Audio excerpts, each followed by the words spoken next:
যদি আমার গৌরাঙ্গ নাহি ভজে, সে যদি আমার গৌরাঙ্গ নাহি ভজে, বিধাতারে অভয়ন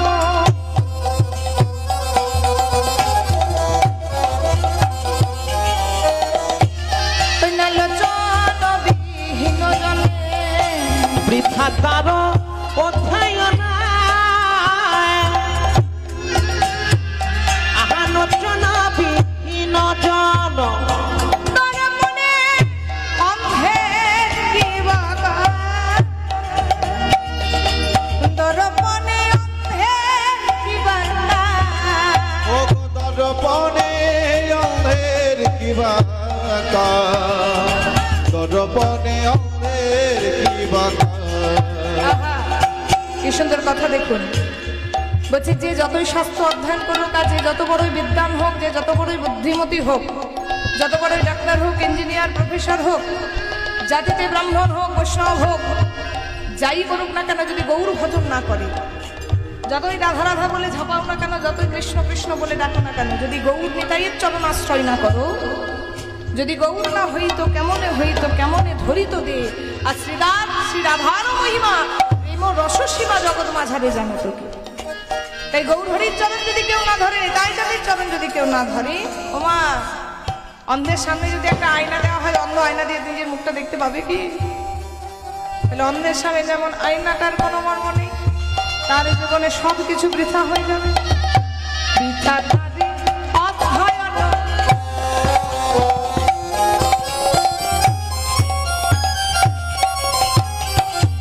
লোচন বিহীন জনে, বৃথা তার অধ্যয়নে লোচন বিহীন জনে দর্পণে অন্ধের দিবাকা, দর্পণে অন্ধের দিবাকা,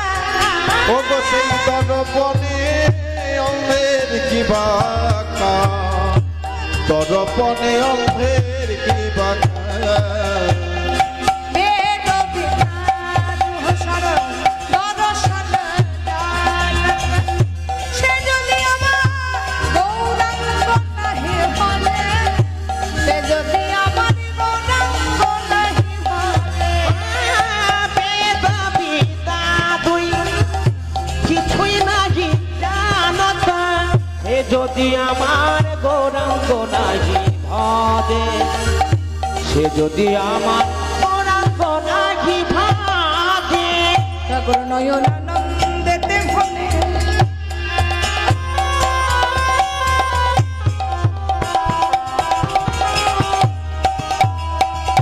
সেই তো সকলি জানে, আহা নয়নানন্দেতে ভনে, সেই তো সকলি জানে, করতলে সর্বসিদ্ধিতা, করতলে সর্বসিদ্ধিতা,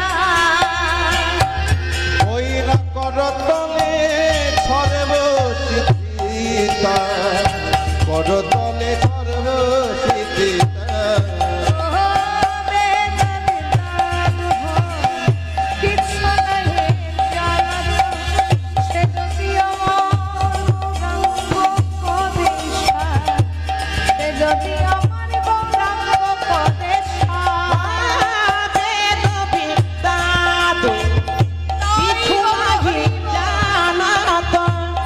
সে যদি আমার গৌরাঙ্গ করে সার, সে যদি আমার গৌরাঙ্গ